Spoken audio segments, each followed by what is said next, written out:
Hello. Hi నాన్న. నేను మీ అన్నయ్య హిస్టరీ రఫీ సార్ని. బాగా చదువుతున్నారు. నాకు వస్తున్నటువంటి కామెంట్లు, నాకు చేస్తున్న ఫోన్లు, నాకు చేస్తున్నటువంటి వాట్సాప్లో వ్యక్తం చేస్తున్న డౌట్లు, వీటన్నింటిని దృష్టిలో పెట్టుకుని మీరందరూ నాకు తెలిసి as a history Rafi sir స్టూడెంట్స్గా మీరందరూ బాగా ప్రిపేర్ అవుతున్నారని నాకు అనిపిస్తుంది. ఈరోజు సాయంత్రం నవంబర్ చలికాలం. ఈ ఈ చలికాలంలో వేడివేడిగా ఆంధ్ర ఉద్యమానికి సంబంధించి మరికొన్ని విషయాలు మనం మాట్లాడుకుందాం. విచిత్రం ఏంటంటే ఇప్పుడు ఒక క్వశ్చన్ మీ ముందు ఉంచుతాను నేను. ఈ ప్రశ్నకు నాకు లాస్ట్లో మనం ఆన్సర్లు మాట్లాడుకుందాం. ఇందులో భాగంగా క్వశ్చన్ ఏంటంటే ఆంధ్ర ఉద్యమానికి సంబంధించి దేశభక్త కొండా వెంకటప్పయ్య గారి విషయంలో ఈ క్రింది స్టేట్మెంట్లను గమనించండి. మళ్ళీ చెప్పనా క్వశ్చను? దేశభక్త కొండా వెంకటప్పయ్య గారి విషయంలో ఈ క్రింది స్టేట్మెంట్లను గమనించండి. ఏ. మచిలీపట్నం జాతీయ కళాశాల వ్యవస్థాపకులు. బి. దాసు వెంకట నారాయణతో కలిసి మచిలీపట్నంలో 1902లో కృష్ణపత్రిక ప్రారంభించారు. సి. ఆంధ్ర రాష్ట్ర ఉద్యమానికి ఆద్యులు కొండ వెంకటప్పయ్య గారు. డి. నెల్లూరు 5వ ఆంధ్ర మహాసభకు అధ్యక్షులు. ఈ. ఆంధ్రప్రదేశ్ ప్రొవిన్షియల్ కాంగ్రెస్ కమిటీ కార్యదర్శి 1918లో. ఎఫ్. కొండా వెంకటప్పయ్య ప్రత్యేక అఖిల భారత కాంగ్రెస్ అధ్యక్షులుగాను కార్యదర్శిగా ఆంధ్రరత్న దుగ్గిరాల గోపాలకృష్ణయ్య గారు ఎంపికైనారు. ఈ హోదాలో కొండా వెంకటప్పయ్య అఖిల భారత కాంగ్రెస్ కార్యాలయాన్ని బెజవాడకు తరలించారు. మళ్ళీ చెప్తా ఇది మరోసారి. కొండా వెంకటప్పయ్య గారు ప్రత్యేక అఖిల భారత కాంగ్రెస్ అధ్యక్షులుగాను మరియు ఆంధ్రరత్న దుగ్గిరాల గోపాలకృష్ణయ్య కార్యదర్శిగాను దేనికి ఎన్నికయ్యారు? ప్రత్యేక అఖిల భారత కాంగ్రెస్కి ఎన్నికయ్యారు. ఈ హోదాలో కొండా వెంకటప్పయ్య అధ్యక్షుడి హోదాలో కొండా వెంకటప్పయ్య అఖిల భారత కాంగ్రెస్ కార్యాలయాన్ని బెజవాడకు షిఫ్ట్ చేశారు. జి. 1937 మద్రాస్ శాసనసభకు జరిగిన ఎన్నికల్లో గెలిచి మద్రాస్ శాసనసభ సభ్యుడై శాసనసభలో భాషా ప్రాతిపదికన ఆంధ్ర రాష్ట్రం ఏర్పడాలని తొలిగా ప్రవేశపెట్టిన తీర్మానం, కొండా వెంకటప్పయ్య గారు ప్రవేశపెట్టిన తీర్మానం ఏకగ్రీవంగా నెగ్గింది మద్రాస్ శాసనసభలో 1937లో. హెచ్. గుంటూరులోని శారదా నిలయానికి కొండా వెంకటప్పయ్య భారీగా విరాళం ఇచ్చారు. ఐ. 1930 ఉప్పు సత్యాగ్రహ సమయంలో కొండా వెంకటప్పయ్య గారు డిక్టేటర్గా ఆంధ్ర డిక్టేటర్గా వ్యవహరించారు. ఇవి కొండా వెంకటప్పయ్య గారి విషయంలో క్రింది స్టేట్మెంట్లను గమనించండి. మళ్ళీ మరోసారి చెప్తా. మచిలీపట్నం జాతీయ కళాశాల వ్యవస్థాపకులు. బి. దాసు వెంకట నారాయణతో కలిసి మచిలీపట్నంలో 1902లో కృష్ణపత్రిక ప్రారంభించారు. సి. ఆంధ్ర రాష్ట్ర ఉద్యమానికి ఆద్యులు కొండా వెంకటప్పయ్య గారు. డి. నెల్లూరులో జరిగిన 5వ ఆంధ్ర మహాసభకు వీరు అధ్యక్షత వహించారు. ఈ. ఆంధ్రప్రదేశ్ ప్రొవిన్షియల్ కాంగ్రెస్ కమిటీ కార్యదర్శిగా 1918లో కొండా వెంకటప్పయ్య గారు ఎంపికయ్యారు. ఎఫ్. కొండా వెంకటప్పయ్య గారు ప్రత్యేక అఖిల భారత కాంగ్రెస్ అధ్యక్షులుగాను దుగ్గిరాల గోపాలకృష్ణయ్య గారు కార్యదర్శిగాను ఎంపికయ్యారు. ఈ నేపథ్యంలో ప్రత్యేక అఖిల భారత కాంగ్రెస్ యొక్క సెంటర్ని వీరు విజయవాడకు తరలించారు. నెక్స్ట్ 1937 మద్రాస్ శాసనసభకు జరిగిన ఎన్నికల్లో కొండా వెంకటప్పయ్య గారు గెలిచి మద్రాస్ శాసనసభ సభ్యుడై ఆ శాసనసభలో భాషా ప్రాతిపదికన ఆంధ్ర రాష్ట్రం ఏర్పడాలని తొలిగా వీరు ప్రవేశపెట్టిన తీర్మానం ఏకగ్రీవంగా నెగ్గింది. హెచ్. గుంటూరులోని శారదా నిలయానికి కొండా వెంకటప్పయ్య గారు భారీ విరాళం ఇచ్చారు. ఐ. 1930 ఉప్పు సత్యాగ్రహ సమయంలో కొండా వెంకటప్పయ్య గారు డిక్టేటర్గా ఆ ఉప్పు సత్యాగ్రహం నాయకుడిగా వ్యవహరించారు. ఇవి స్టేట్మెంట్స్. ఈ ప్రశ్నలు స్టేట్మెంట్స్. ఐ ఉంటాయా? ABCDEFGH ఐ ఎందుకు ఉంటాయి సార్? 4 కదా ఉండేది. నేను మీ సౌలభ్యార్థం మీకు మరిన్ని విషయాలు తెలియజేయాలని ఐ వరకు ఇవ్వడం జరిగింది. కాబట్టి యూ డోంట్ వరీ, ఎక్కువ విషయాలు మీకు తెలియాలని ఆడిచ్చే 4. ఇక ఈ కింద ఇచ్చిన ఈ స్టేట్మెంట్స్లో 1. పైన పేర్కొన్న స్టేట్మెంట్లన్నీ నిజం. 2. ఈ స్టేట్మెంట్లలో ఏవేని 5 స్టేట్మెంట్లు నిజమైనవి. 3. ఈ పై స్టేట్మెంట్లలో ఏవేని 2 స్టేట్మెంట్లు తప్పుగా ఉన్నాయి, ఫాల్స్. 4. ఈ పై స్టేట్మెంట్లలో మొదటి 4 స్టేట్మెంట్లు మాత్రమే ట్రూ. రైట్. దీన్ని కాసేపు పక్కన పెడదాం. లాస్ట్లో దాని జోలికి వెళ్దాం. ఆంధ్ర ఉద్యమానికి సంబంధించి మన యూట్యూబ్లో ఉన్నటువంటి వేలాది మంది, మీరు మీ అందరూ ఆంధ్ర ఉద్యమాన్ని మనం చెప్పుకుంటున్నాం. ప్రీవియస్ వీడియోలో చెప్పాం, ఈ వీడియోలో కూడా చెప్తున్నాం. కాబట్టి మీరు చేయాల్సింది ఏంటంటే ఇది జాగ్రత్తగా వినాలి. అంటే prominent leaders of Andhra movement అని చెప్పి మనకు ఒకటి ఉంది. నేను కొంత రీసెర్చ్ చేస్తున్నా దీని మీద. ఇంతకుముందు నేను చేయలేదు, ఇప్పుడు చేస్తున్నా. అంటే నేను నిత్యం నేర్చుకోవాలి. ఇన్నేళ్ళు అయినా కానీ నేను నేర్చుకుని మీకు చెప్తేనే నాకు బాగుంటుంది. ఈరోజు నేను prominent leaders of Andhra movement ఒకసారి తిరిగేసా మొత్తం, ఒకసారి కలిసా మొత్తం. అసలు ఏంది వీళ్ళ విశిష్టత ఏంటి అని చెప్పి. కొండ వెంకటప్పయ్య గారు, మోచర్ల రామచంద్రరావు గారు, కొండ వెంకటప్పయ్య గారు, ఒక్క నిమిషం ఉండండి, ఇక్కడ రాశాను. కొండ వెంకటప్పయ్య గారు, మోచర్ల రామచంద్రరావు గారు, నేపతి సుబ్బారావు గారు, తర్వాత బయ్యారం నరసింహ శర్మ గారు, ఆ తర్వాత కాశీనాథ్ నాగేశ్వరరావు పంతులు గారు, ఆ తర్వాత పానుగల్ రాజా, వీళ్ళందరూ ఆంధ్ర ఉద్యమానికి తొలి దశలో తమ ప్రాణాలు అర్పించలేదు కానీ వాటి ప్రాణాలు అర్పించేంత పని చేసి వీళ్ళ ఆంధ్ర ఉద్యమానికి కీలక పాత్ర పోషించారు. మోచర్ల రామచంద్రరావు గారు, కొండ వెంకటప్పయ్య గారు, నేపతి సుబ్బారావు గారు, బయ్యారం నరసింహ శర్మ గారు, కాశీనాథ్ నాగేశ్వరరావు పంతులు గారు, పానుగల్ రాజా, రాజారామ రమణీయం గారు, వీరందరూ ఆంధ్ర ఉద్యమానికి పునాదులేసి కాళ్ళకు బలపాలు కట్టుకుని కోస్తా ప్రాంతం అంతా మాట్లాడితే కొండ వెంకటప్పయ్య గారు లాగా దేశమంతా తిరిగి ఆంధ్ర ఉద్యమాన్ని బాగా చెప్పారు, జనాలకి ప్రచారం చేశారు. కానీ విచిత్రం ఏంటంటే 1957 ఆంధ్ర రాష్ట్రం ఏర్పడినప్పుడు ఇప్పుడు నేను చెప్పుకున్న 7-8 మంది లేరు. అప్పటికే వాళ్ళు చనిపోయారు.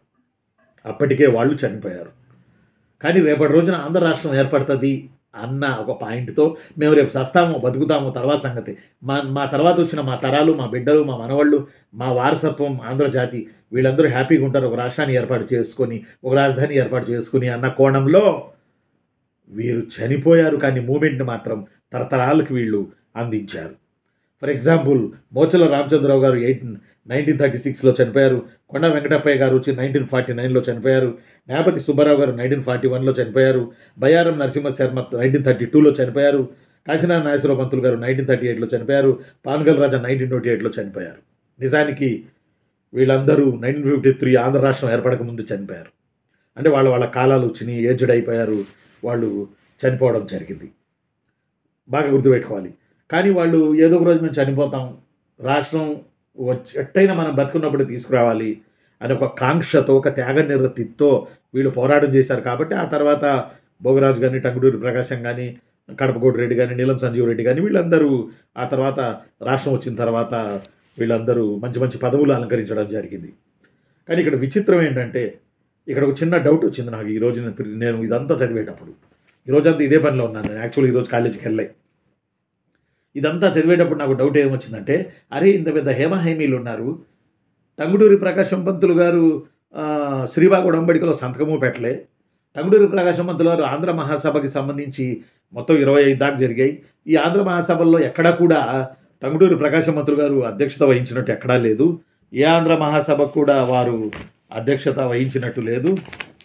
1, 2, 3, 3, 6, 7, 8, 9, 10, 11, 12, 13, 14, 15, 16, 17, 18, 19, 20, 21, 22, 24 ఆంధ్ర మహాసభల్లో ఎక్కడ కూడా టంగుటూరి ప్రకాశం అధ్యక్షత వహించింది లేదు, శ్రీబాగ్ ఉడంబడికలో కూడా లేరు.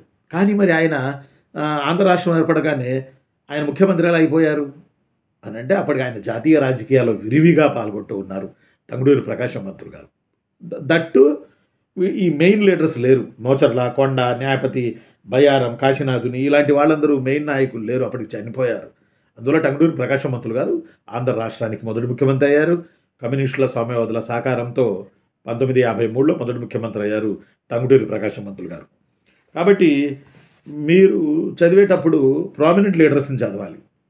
ప్రామినెంట్ లీడర్స్ని చదవాలి అంటే నిజానికి వాళ్ళు ఇప్పుడు 10-15 మంది ఉన్నారు అంతే. వీళ్ళని కనుక మీరు గుర్తుపెట్టుకుంటే, ఈ 10-15 మందిని, వీళ్ళు చనిపోయిన డేట్లను మీరు ఇయర్ని గుర్తుపెట్టుకుంటే, ఆ తర్వాత మోడర్న్ ఆంధ్రాలో 4వ చాప్టర్ లాస్ట్ అండ్ 5th చాప్టర్లో, లేకపోతే మోడర్న్ ఆంధ్రాలోనే ఏ బిట్ ఇచ్చినా, ఏ ఇయర్ మెన్షన్ చేసి ఇచ్చినా మీకు ఈజీ అవుతుంది, ఈ టైంలో వీళ్ళు లేరు కదా అని. మీరు మెయిన్గా మోచర్ల రామచంద్రరావు గారు, కొండ వెంకటప్పయ్య గారు, నేపతి సుబ్బారావు గారు, బయ్యారం నరసింహ శర్మ గారు, కాశీనాథ నాగేశ్వరరావు పంతులు గారు, పానుగల్ రాజా గారు, టంగుటూరి ప్రకాశం పంతులు గారు, కల్లూరి సుబ్బారావు గారు, కడప కోటిరెడ్డి గారు, గాడిచర్ల హరి సర్వోత్తమరావు గారు, ఆ తర్వాత వచ్చి నెమలి పట్టాభి రామారావు గారు, కల్లూరి సుబ్బారావు గారు. ఈ గుర్తుపెట్టుకోవాలి మీరు చదవాల్సినవి. కల్లూరి సుబ్బారావు గారు, కాశీనాథుని నాగేశ్వరరావు పంతులు గారు, కాశీనాథ్ నాగేశ్వరరావు పంతులు గారు, గాడిచర్ల హరి సర్వోత్తమరావు, కడప కోటిరెడ్డి, విజయానంద గజపతి. పోయినసారి విజయానంద గజపతి వచ్చింది, విజయ ఎవరు 1946లో 1945లో విశాఖపట్నంలో జరిగిన ఆంధ్ర మహాసభకు అధ్యక్షత వహించింది ఎవరని అడిగారు. ప్రీవియస్లో 2018లో జరిగిన పరీక్షలో విజయానంద గజపతి, పూసపాటి విజయానంద గజపతి, ఆ మహారాజా విజయనగరం. ఆ తర్వాత బెనారస్, కాన్పూర్లో కూడా వాళ్ళకి ప్యాలెస్లు ఉన్నాయి అనుకోండి. కాబట్టి బిఎన్ శర్మ, నేపతి సుబ్బారావు, పానుగోల రాజా, మోచల రామచంద్రరావు, కొండ వెంకటప్పయ్య, కాశీనాథ్ నాగేశ్వరరావు, నెమలి పట్టాభి రామారావు, దెన్ ఆల్సో కడప కోటిరెడ్డి గారు, దెన్ ఆల్సో గాడిచర్ల హరి సర్వోత్తమరావు గారు, విజయానంద గజపతి, కల్లూరి సుబ్బారావు, టంగుటూరి ప్రకాశం. వీళ్ళు ఎప్పుడు చనిపోయారో వీళ్ళ ఇయర్లు జర ఒక చోట పేపర్లో రాసుకొని ఈ ఇయర్లు మాత్రం ఖచ్చితంగా గుర్తుపెట్టుకుంటే ఆ తర్వాత అడిగే ఏదైనా బిట్లలో ఈ సమయానికి ఈ ఇయర్లో వీళ్ళు లేరు కదా, వీళ్ళు చనిపోయారు కదా అనే దాని మీద పెట్టుకుని అసర్టేషన్ అండ్ రీజనింగ్లో మనం ఆన్సర్ చేసి అవతల పడేయవచ్చు. కాబట్టి ఈ ప్రామినెంట్ లీడర్స్ ఈ 10 మందిని, ఈ 10-12 మందిని మీరు చదవాలి, మీరు గుర్తుపెట్టుకోవాలి. రైట్? ఎందుకంటే prominent leaders of Andhra movement అని ఉంది కాబట్టి ఇదొకటి. ఇంకోటి కూడా ఏంటంటే మోచల రామచంద్రరావు గారు, కొండ వెంకటప్పయ్య గారు, నేపతి సుబ్బారావు గారు, బయ్యారం వెంకట నరసింహ శర్మ గారు, కాశీనాథ్ నాగేశ్వర పంతులు గారు, పానుగోలు రాజా గారు, వీళ్ళందరూ ఆంధ్ర రాష్ట్రం ఏర్పడక ముందే పోరాటాలు చేసి మనకి ఆ వారసత్వాన్ని అందించి వాళ్ళు చనిపోవడం జరిగింది. ఫర్ ఎగ్జాంపుల్ కాశీనాథ్ నాగేశ్వరరావు పంతులు గారు శ్రీబాగ్లో ఆంధ్ర రాయలసీమ నాయకుల మధ్య విభేదాలను తొలగించి తమ ఇల్లిచ్చి శ్రీబాగ్ ఉడంబడిక 1937లో కుదిరిచ్చారు. శ్రీబాగ్ ఉడంబడిక కుదిరిన కాశీనాథ్ నాగేశ్వరరావు పంతులు గారు, ఒక్క నిమిషం ఉండండి, శ్రీబాగ్ ఉడంబడిక 1937 నవంబర్ 16 ఆంధ్ర రాయలసీమ నాయకుల మధ్య జరిగింది. ఈ ఒడంబడిక కార్యస్థానం శ్రీబాగ్ వారి గృహం. ఇది కాశీనాథ్ నాగేశ్వరరావు పంతులు గారిది. కాగా తన గృహంలో ఆంధ్ర రాష్ట్ర ఏర్పాటుకు సంబంధించి ఇరు ప్రాంతాల నాయకులను కూర్చోబెట్టి ఆంధ్ర రాష్ట్ర ఏర్పాటు యాక్షన్ ప్లాన్ని కాశీనాథ్ నాగేశ్వరరావు పంతులు గారు కుదిర్చారు. అంతరం ఏప్రిల్ 11, 35న చనిపోయారు. ఆంధ్ర రాష్ట్ర ఏర్పాటు రూపొందాల్చక ముందే చనిపోయారు. నిజానికి శ్రీబాగ్ ఉడంబడిక వల్లనే అనంతరం 1953లో ఆంధ్ర రాష్ట్రం ఏర్పడింది. కాబట్టి మరి కాశీనాథ్ నాగేశ్వరరావు ఎంత త్యాగనిరతి, ఎంత గొప్ప ఆయన కాశీనాథ్ నాగేశ్వరరావు పంతులు గారు.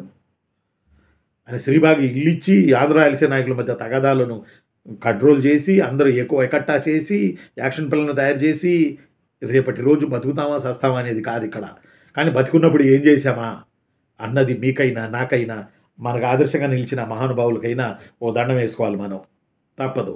ఎందుకంటే మన పూర్వీకులు మనకు తరతరాలుగా ఒక జాతీయత స్ఫూర్తిని నింపినటువంటి మహానుభావులు. ఇది మొత్తం నేను గమనిస్తున్నప్పుడు అరే నేను ఎలా చదివాను చూడండి, మీరు ఎలా చదవాలో చూడండి. ఆంధ్ర మహాసభ అధ్యక్షుల్లో ఒకటి గ్యారెంటీగా వస్తుంది, మళ్ళీ వస్తుంది, అది నెక్స్ట్ క్లాస్లో చెప్తా మీకు. మహాసభ అధ్యక్షులందరూ వాళ్ళ ఇంపార్టెన్స్లు అడగదగ్గవి. అయితే ఇవన్నీ చదివేటప్పుడు నాకు అనిపించింది, అరే టంగుటూరి ప్రకాశం పంతులు గారు 53లో ఆంధ్ర రాష్ట్రానికి ముఖ్యమంత్రి అయిపోయారు కదా, మరి ఈయన మూమెంట్లో ఎక్కడ కనపడరే, ఇదేంటి శ్రీబాగ్ ఉడంబడిక వెతిక, అందులో టంగుటూరి ప్రకాశం పంతులు గారి సంతకం లేదు, అసలు ఆయన లేరు. అంటే ఉన్నారు జాతీయ రాజకీయాల్లో, టాప్ లెవెల్లో ఉన్నారు జాతీయ రాజకీయాల్లో టంగుటూరి ప్రకాశం పంతులు గారు. శ్రీబాగ్ ఉడంబడికలో ఆయన లేరు, అంటే ఆ సంతకం చేసిన వాళ్ళలో ఆయన లేరు. అలాంటి ఆంధ్ర మహాసభకు వచ్చా, అదే ఆంధ్ర మహాసభ అధ్యక్షులలో కూడా ఈయన ఎక్కడ ఒక్కదానికి కూడా లేరే, 24 జరిగాయి. కనుకనే ఒక ప్రశ్న, ఈ క్రింది వారిలో ఒకరు ఏ ఒక్క ఆంధ్ర మహాసభకు కూడా అధ్యక్షత వహించలేదు. టంగుటూరి ప్రకాశం పంతులు, గాడిచర్ల హరి సర్వోత్తమరావు, కడప కోటిరెడ్డి, నేపతి సుబ్బారావు. ఆన్సర్ టంగుటూరి ప్రకాశం పంతులు. ఇలా లాజిక్గా ప్రశ్నలు అడిగే పరంపర, ఇలా లాజిక్గా అడిగే అవకాశాలు ఉన్నాయి. కాబట్టి ఆంధ్రోద్యమం ప్రామినెంట్ లీడర్స్ చదివేటప్పుడు మాత్రం తస్మాత్ జాగ్రత్త. ఇక నేను మిమ్మల్ని అడిగాను కదా, దేశభక్త కొండ వెంకటప్పయ్య గారి విషయంలో ఈ క్రింది స్టేట్మెంట్లను గమనించండి. మచిలీపట్నం జాతీయ కళాశాల వ్యవస్థాపకులు, మచిలీపట్నం జాతీయ కళాశాలనే బందర్ నేషనల్ కాలేజ్ అంటారు. బిపిన్ చంద్రపాల్ 1907లో వచ్చిన సందర్భంగా దీన్ని ఏర్పాటు చేశారు. దీని మొదటి ప్రిన్సిపాల్ కొంపేల హనుమంతరావు, మీ అందరికీ తెలిసిందే. అయితే ఇది ప్రీవియస్లో అడిగాడు. బిపిన్ చంద్రపాల్ వచ్చినప్పుడు బందర్ నేషనల్ కాలేజీ పెట్టినప్పుడు దాని వ్యవస్థాపకుల్లో కొండ వెంకటప్పయ్య మెయిన్ క్యాండిడేట్, ఆయన వ్యవస్థాపకులు. 2 దాసు వెంకటనారాయణతో కలిసి కొండ వెంకటప్పయ్య గారు మచిలీపట్నంలో కృష్ణాపత్రిక స్టార్ట్ చేశారు. తరువాత వారు 1905 గుంటూరు వచ్చిన తర్వాత వారు దానికి ముట్నూరి కృష్ణారావు గారిని ఎడిటర్గా నియమించారు. అసలు వాస్తవానికి కృష్ణాపత్రిక మొట్టమొదటి ఎడిటర్ కాసా సుబ్బారావు గారు. అంటే ఇక్కడ ఎన్ని పాయింట్లు చెప్పాను చూడండి. మచిలీపట్నం లేదా బందర్ నేషనల్ కాలేజీ, ఇప్పుడు కృష్ణా యూనివర్సిటీ అయి ఉంది అది. మచిలీపట్నం పిల్లలు స్పందించండి కామెంట్లలో. బందర్ నేషనల్ కాలేజీ వ్యవస్థాపకులు ఈయన, కృష్ణాపత్రిక వ్యవస్థాపకులు ఈయన కొండ వెంకటప్పయ్య గారు. అలానే కృష్ణాపత్రిక మొదటి సంపాదకులు కాసా సుబ్బారావు, రెండో సంపాదకులు ముట్నూరి కృష్ణారావు. ఆ ముట్నూరి కృష్ణారావు బిపిన్ చంద్రపాల్ని ఆంధ్రాకి తెప్పించింది, పర్యటింపజేసింది.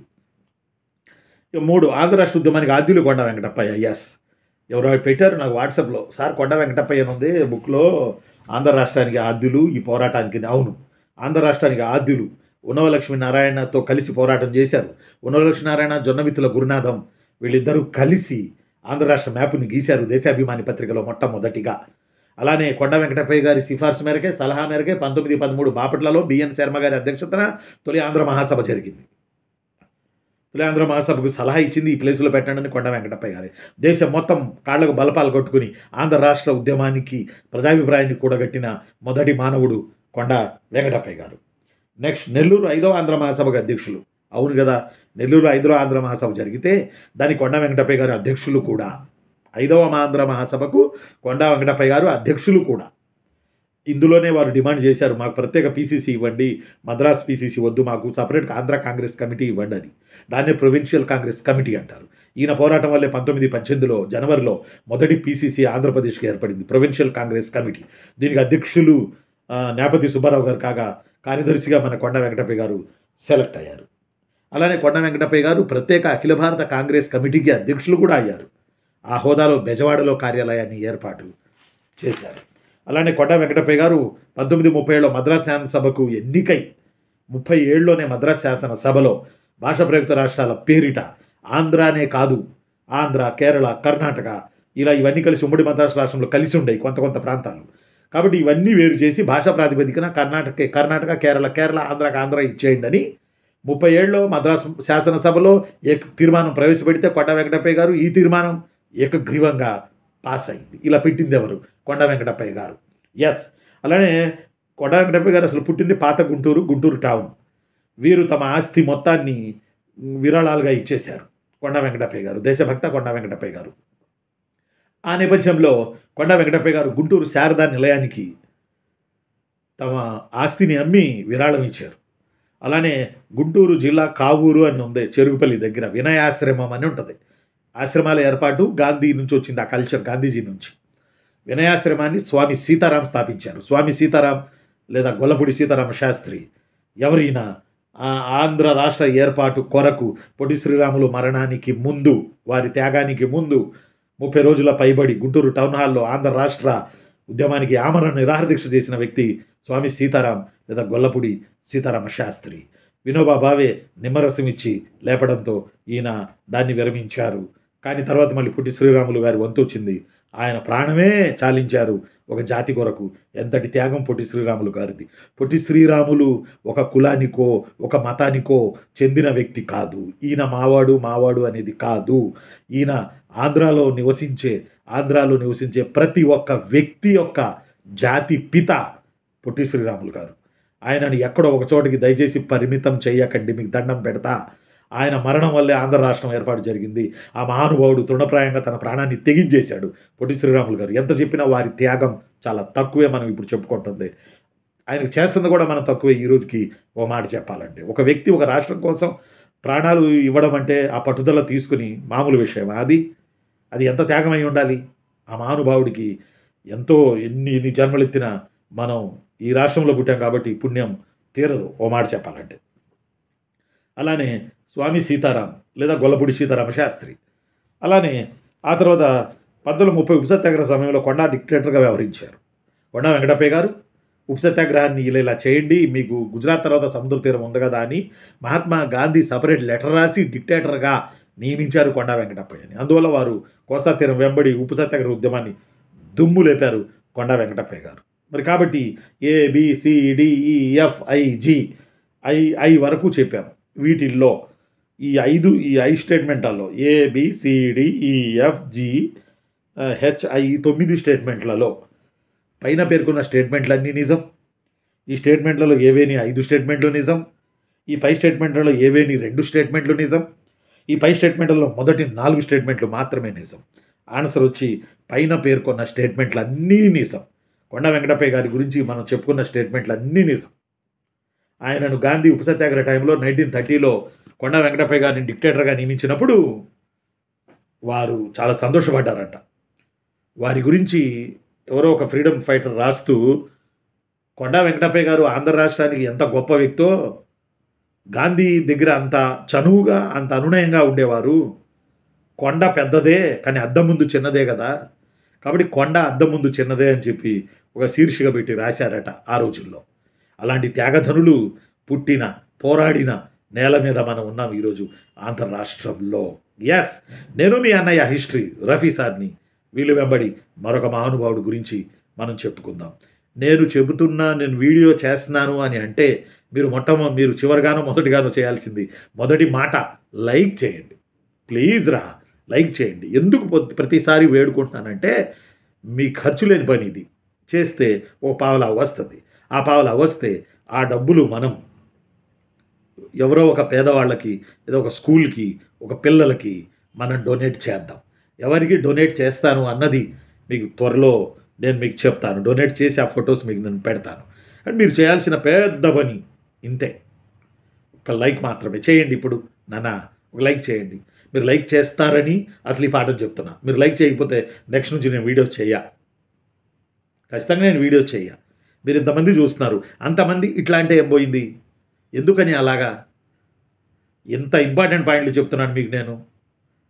రేపు హిస్టరీ రఫీ సార్ అంటే ఏంటో ఎగ్జామ్లో తెలుస్తుందిరా. హిస్టరీ రఫీ సార్ అంటే ఏంటో.